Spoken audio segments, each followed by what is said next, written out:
Ceci n'est pas une Renault. Alors oui, je sais, ça ressemble beaucoup à un SUV Captur restylé, mais c'est une Mitsubishi, car vous le savez peut-être, le constructeur japonais, désormais sur le marché européen, propose plusieurs véhicules Renault rebadgés. On avait déjà essayé récemment la nouvelle Colt, qui n'était autre qu'une Clio avec des badges différents.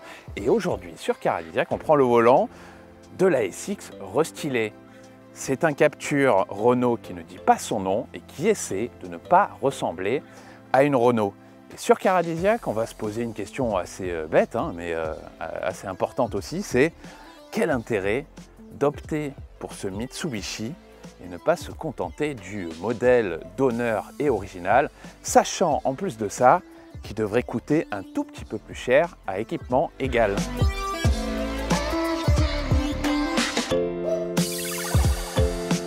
L'histoire du Mitsubishi ASX est d'ailleurs assez particulière sur le marché automobile.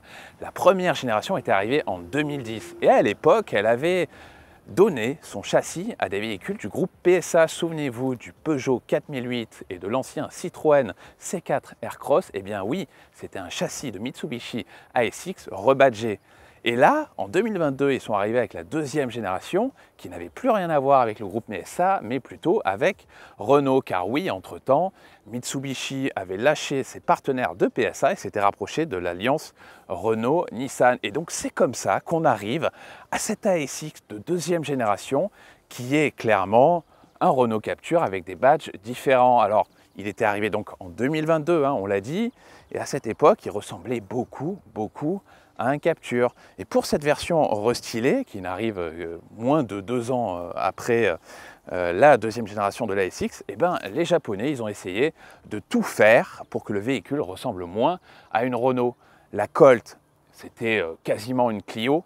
Et bien là, ils ont quand même fait une face avant qui s'éloigne assez franchement de celle du Renault Captur. Alors on pourrait presque trouver un air un peu traditionnel Mitsubishi dans cette calandre là qui est assez biseautée et qui est noire. Alors de là à lui trouver un air de ressemblance avec les bonnes vieilles Lancer Evolution, bon on n'y est pas encore, mais c'est vrai que sur le plan visuel, vu de l'avant, ça fait quand même différent d'un Captur. À vous de voir si c'est plus beau ou moins beau. Bon, nous, à vrai dire, ce genre de SUV, ce n'est pas des véhicules qui nous excitent terriblement. Et si on se déplace autour de la voiture, le profil, là aussi, c'est pareil que le Renault Captur récemment restylé. Mais à l'arrière, en revanche, là, c'est pas tout à fait la même histoire, parce que autant la face avant, elle faisait un effort de différenciation, autant la face arrière, à part le gros Mitsubishi écrit en toutes lettres, là, façon Range Rover, et l'absence de losange Renault, c'est qu'un Captur.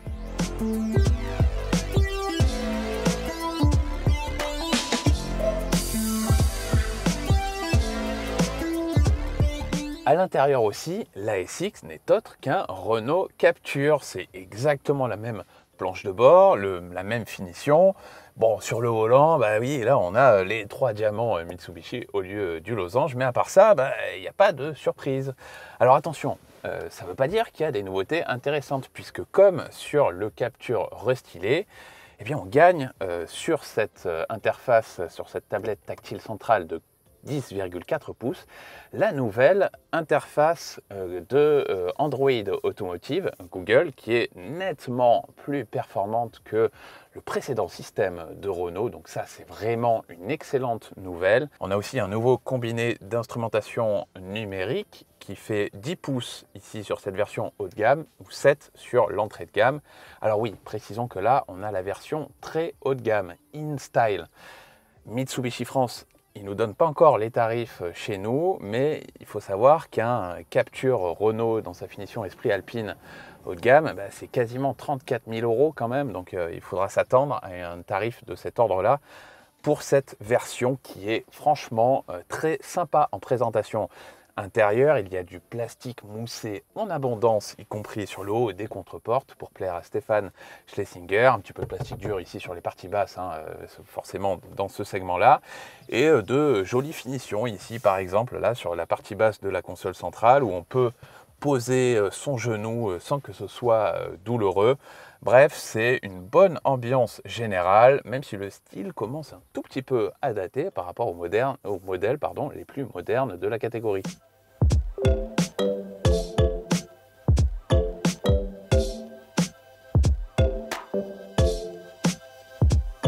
Comme le Renault Captur, ce Mitsubishi ASX, ça reste un petit SUV citadin, 4,23 m de long seulement, mais ça ne l'empêche pas de figurer parmi les meilleurs élèves de la catégorie au registre du volume aux places arrière. Puisque comme vous pouvez le constater, là je suis très bien installé, j'ai beaucoup d'espace aux genoux et à la tête, donc je pourrais voyager à cette position sans que ce soit trop compliqué avec mon siège à ma position de conduite, sachant que je mesure un petit peu plus d'1,80 m, et le coffre, lui, dans cette position, il est à 440 litres. Mais il y a une petite subtilité, un petit avantage sur la SX, comme sur le Captur encore une fois, c'est cette banquette coulissante sur 15 cm de long. Et 15 cm, c'est déjà pas mal quand même. Alors, bon, là, ce sera une autre histoire pour voyager parce que j'ai les genoux littéralement dans le siège avant. Mais quand on a besoin d'avoir un plus grand coffre, eh bien, ça permet là d'avoir 530 litres ou 401 litres d'après la norme VDA. Alors, oui, je sais, c'est pas le même chiffre et pourtant on parle de litres, mais c'est pas la même façon de comptabiliser le volume qu'on a dans le coffre. Si vous prenez un Peugeot 2008 par exemple, c'est 440 litres VDA. Donc ça veut dire que selon qu'on parle du volume en eau ou du volume VDA, cet ASX, il sera en dessous ou au-dessus du Peugeot 2008.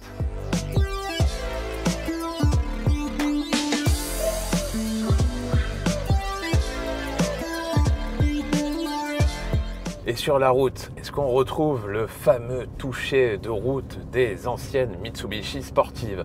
Eh bien non, là encore, il n'y a pas vraiment de surprise, c'est les mêmes sensations que dans un Renault Captur restylé. Alors c'est pas une mauvaise nouvelle en soi, puisque dans la catégorie des SUV citadins familiaux, eh bien c'est pas mal. On a un amortissement qui est confortable, on a même un amortissement qui travaille très bien sur les routes défoncées ici de notre parcours d'essai en Italie.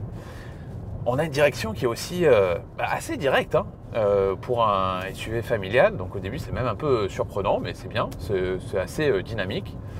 En plus on a une voiture qui fait preuve d'une rigueur comportementale excellente. C'est pas un véhicule avec lequel on se fera peur, il y a du grip, c'est relativement agile, toute proportion gardée évidemment. Et la limite, pour commencer à s'amuser, même si encore une fois c'est pas du tout la vocation d'un véhicule pareil, c'est le groupe motopropulseur. Ici on a la version haut de gamme, hybride, le même groupe motopropulseur que chez Renault ou Dacia avec 145 chevaux, avec un petit moteur essence 1,6 litre combiné à une boîte à crabot. Alors c'est génial en ville, où vraiment on peut abaisser la consommation au maximum, sous les 2 litres parfois même. Sur la route, tant qu'on reste à rythme tranquille, c'est très bien, mais maintenant n'espérez pas utiliser ce véhicule comme une voiture sportive, parce que dès qu'on commence à pousser, le moteur n'est absolument pas fait pour ça, la boîte de vitesse s'affole totalement et la consommation elle explosera aussi. Mais voilà, encore une fois, là on sort vraiment de l'utilisation classique de ce genre de voiture. Alors petite précision aussi sur l'interface Android Automotive, on a dit que c'était beaucoup plus rapide que l'ancienne, mais on note quand même parfois des petits temps à afficher les menus. Parfois il y a un petit décalage, c'est assez décevant quelque part, que ce soit pour l'affichage du combiné d'instrumentation ou parfois celui de la tablette tactile. Donc bon, petite déception.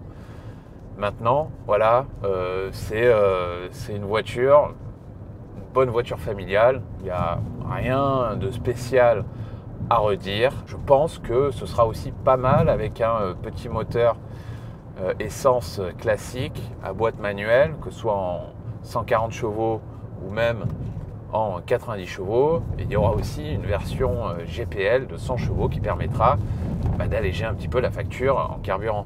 On remarque aussi quand même que à basse vitesse, sur des parties des saignées, des petits dodanes, etc., ça a tendance à un peu taper quand même, mais je pense que ça c'est dû aux jantes de 18 pouces qui sont de série sur cette finition InStyle, et ce sera possiblement meilleur avec les jantes 17 pouces de série sur les finitions moins haut de gamme.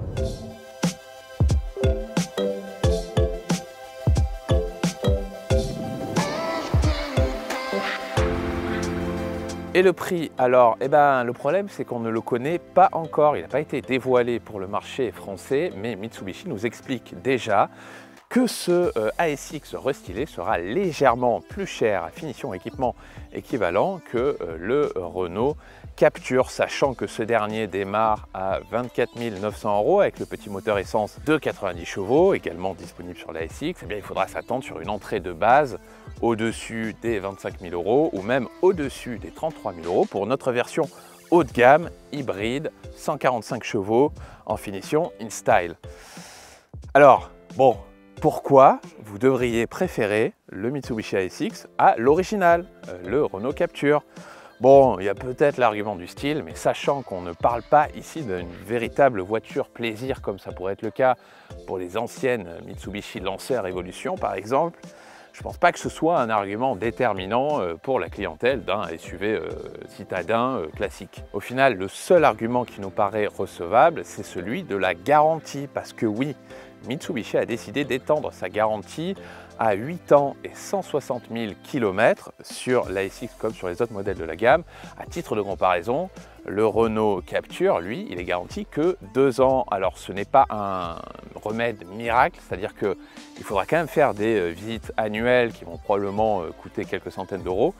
Mais c'est vrai que le constructeur japonais mise beaucoup sur cet argument-là pour convaincre la clientèle. Pour eux, c'est un avantage concurrentiel qui est à peu près de 1 600 € sur ces 8 ans de garantie. Donc voilà, à vous de voir si dans le choix de votre SUV citadin, c'est un argument qui peut vous motiver à préférer ce Renault Captur rebadgé plutôt qu'un autre modèle de la catégorie.